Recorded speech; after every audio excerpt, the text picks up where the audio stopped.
When are we going to do it? When I say resistance, liberty, death to the oppressor.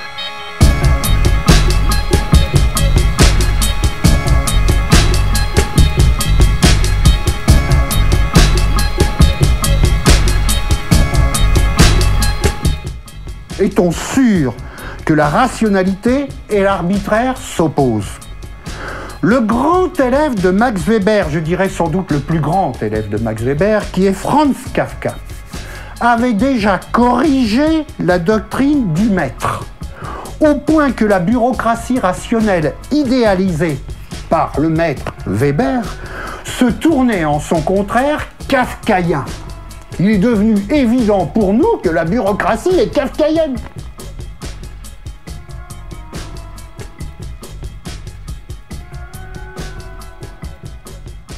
Épisode C. Dans cet épisode C de la première série, nous allons parler d'une petite psychologie de l'économie et précisément d'une psychopathologie de la domination par la violence permanente. Nous allons revenir sur ce thème de l'indifférence plus que du cynisme, qui est la motivation centrale des agents du despotisme économique. Et nous verrons que le temps du soulèvement contre ce despotisme économique est arrivé. Il faut tirer toutes les conséquences de l'hypothèse de l'absence de l'humanité. Non pas seulement mépris, morgue, etc. des maîtres, mais je l'ai dit et c'est extrêmement important, invisibilité radicale des inférieurs, des serfs. Maîtres et serfs ne vivent pas dans le même monde. Ils ne se rencontrent jamais.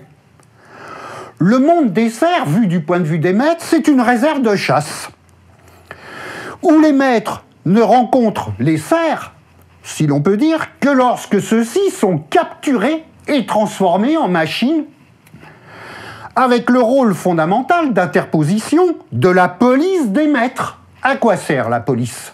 Police faite essentiellement de serfs ou d'anciens serfs.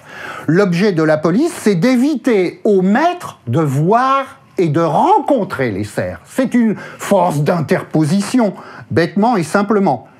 À la police, c'est-à-dire à ces serfs extraits, si vous voulez, de la servitude, le traitement des miséreux, des mendiants, des déplacés, des réfugiés, avec, on le sait bien, c'est tiré de l'actualité, l'image de la jungle et des bêtes. Les miséreux, les déplacés, les réfugiés, c'est une sorte de bête dans la jungle. Bon. Le maître, patron, seigneur, baron, intendant supérieur, tout ce que vous voulez, ne considère jamais le serf comme un égal. Il ne le considère même pas comme un homme. Comment pourrait-il être un égal? C'est même pas un homme, c'est une bête dans la jungle.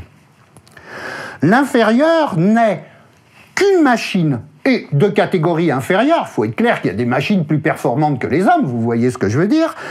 Et c'est une machine qu'il faut malheureusement entretenir. C'est une horreur, c'est même pire que les machines. Et du reste, on sait pourquoi dans les entreprises, on remplace les hommes par des machines, parce que c'est plus facile d'entretenir une vraie machine technologique qu'une fausse machine humaine, mais bon, on ne sait pas encore tout à fait voir.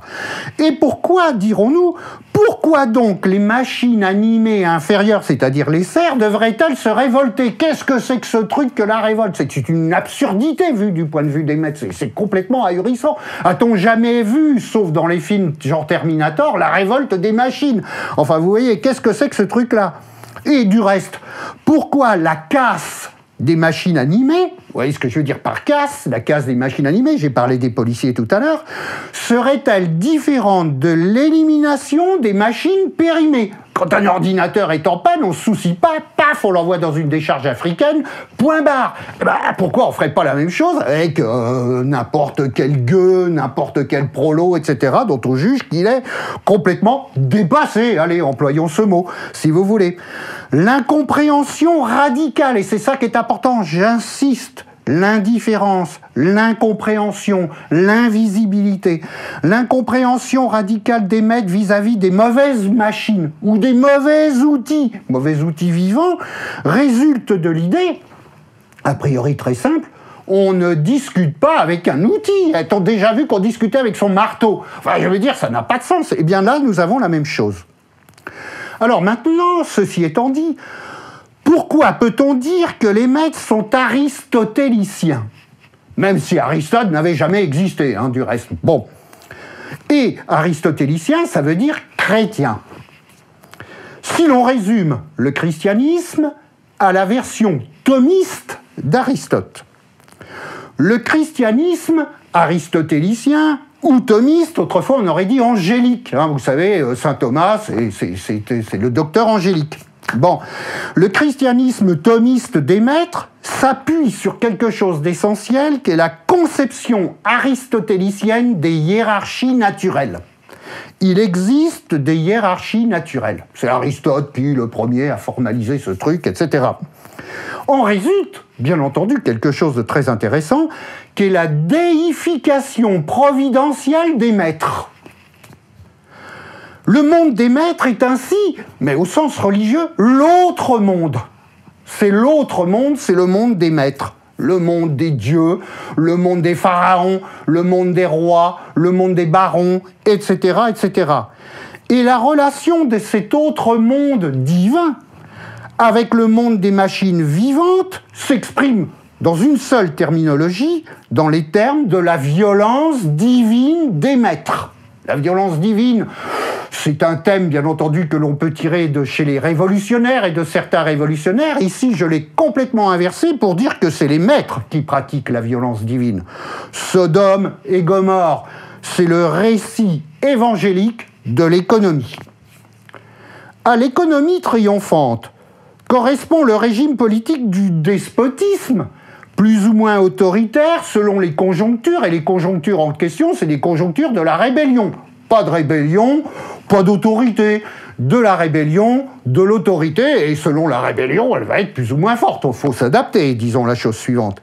Et bien entendu, selon les circonstances, le despotisme peut glisser, si nécessaire, vers l'état de sécurité, ou l'autoritarisme militaire, ou le fascisme.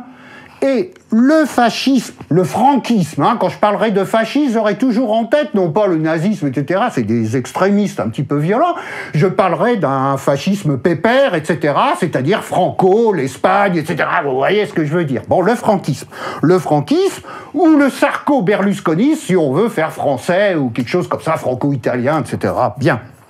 Alors, arrivons maintenant au droit fondamental de s'opposer à ce despotisme. Passons donc de l'état de droit à la destitution du droit, et la destitution du droit veut dire ici le droit au soulèvement. Expliquons cela en partant de l'idée de bureaucratie rationnelle à la Max Weber.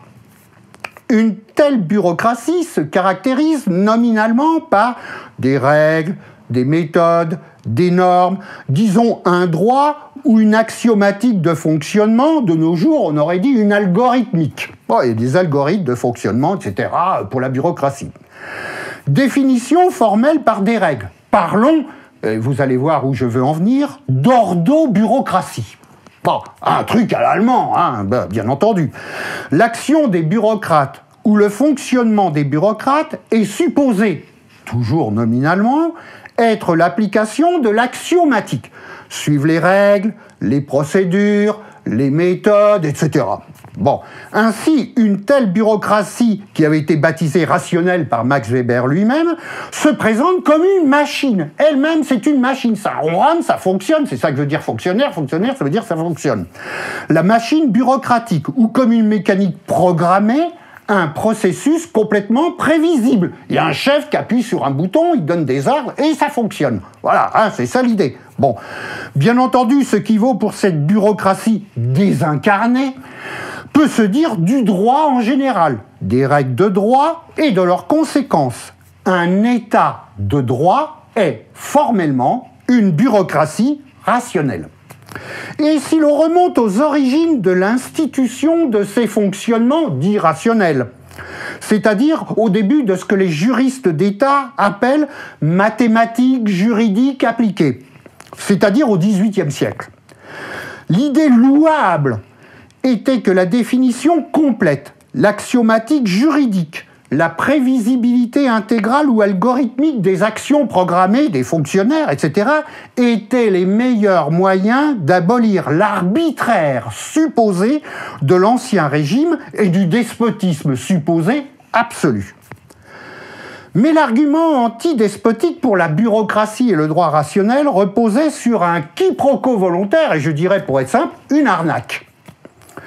Au régime ancien était attribué un arbitraire exagéré, comme si les souverains et autres autorités anciennes n'avaient aucune règle à respecter, ni aucune coutume à suivre, parfois de mauvais gré du reste, comme si l'autorité était alors un dieu olympien complètement imprévisible et omnipotent. Et bien entendu, nous avons une différence, le despotisme était défini non pas comme despotisme, mais comme dictature ou tyrannie, ce qui est différent. Et les termes de tyran ou de tyrannie devenaient, on le sait au XVIIIe siècle, des slogans aptes à inciter au soulèvement. Et bien entendu, c'est ça que nous allons reprendre pour notre époque. À l'envers, au régime nouveau des règles, au régime ordo-bureaucratique, était attribuée une rationalité, une économie évidemment rationnelle, une rationalité du reste invraisemblable et qui sentait bon la propagande pour ce nouveau régime ordo-économique. Comment croire que l'état de droit nouveau, avec son économie ordo-libérale, avec sa prétention conservatrice à des institutions et un droit fixe, comment croire que cet état du droit économique ne soit pas qu'une créature de propagande, d'un despotisme nouveau, avec son lot renouvelé d'arbitraire? Autant le despotisme ancien n'était pas qu'arbitraire, autant le despotisme nouveau exhale de l'arbitraire. Au reste, étant bien sûr que rationalité, algorithmique, prévisibilité, calculabilité et arbitraire. Alors arbitraire, copinage, népotisme, promotion canapé, favoritisme, mensonge, bref, tout ce que l'on peut appeler corruption s'oppose. Est-on sûr que la rationalité et l'arbitraire s'opposent? Le grand élève de Max Weber, je dirais sans doute le plus grand élève de Max Weber, qui est Franz Kafka, avait déjà corrigé la doctrine du maître, au point que la bureaucratie rationnelle idéalisée par le maître Weber se tournait en son contraire kafkaïen. Il est devenu évident pour nous que la bureaucratie est kafkaïenne. Alors la bureaucratie, ou l'état de droit formel ordo-économique, est-elle rationnelle ou kafkaïenne? Kafka lui-même donne la réponse. Bien sûr, il ne la donne pas sous forme théorique, etc. Il la donne sous forme de roman dans lequel il va expliquer ceci. C'est l'objet de tous ces romans. La mathématique juridique de la légalité moderne ordo-économique, le gouvernement éclairé, contient, tient et maintient à l'intérieur de lui-même son envers arbitraire. La formation de Kafka était une formation de juriste, l'expression de Kafka était celle du roman, et évidemment était déjà le signe de ce que j'explique, c'est-à-dire de la formation juridique qui va s'exprimer par son envers, qui paraît être le roman. Enfin, pour un juriste, si on parle de roman, ça n'a rien à voir à faire avec le droit. Enfin, vous voyez le bon.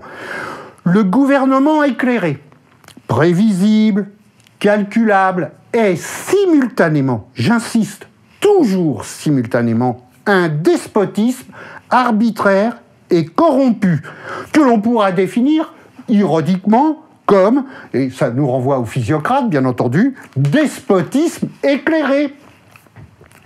L'état de droit rationnel ordo-économique, prophétisé par les physiocrates, contient la corruption si bien décrite par Kafka, et je serai précis en me référant au procès, l'odeur sexuelle de l'ordre juridique. Kafka introduit de manière non conceptuelle, une idée fondamentale, une idée centrale qu'on appelle l'idée d'envers obscène. Toute rationalité, tout ordre contient un envers obscène. C'est lui, quoi, vu à l'envers. Qu'est-ce que c'est que cet envers obscène?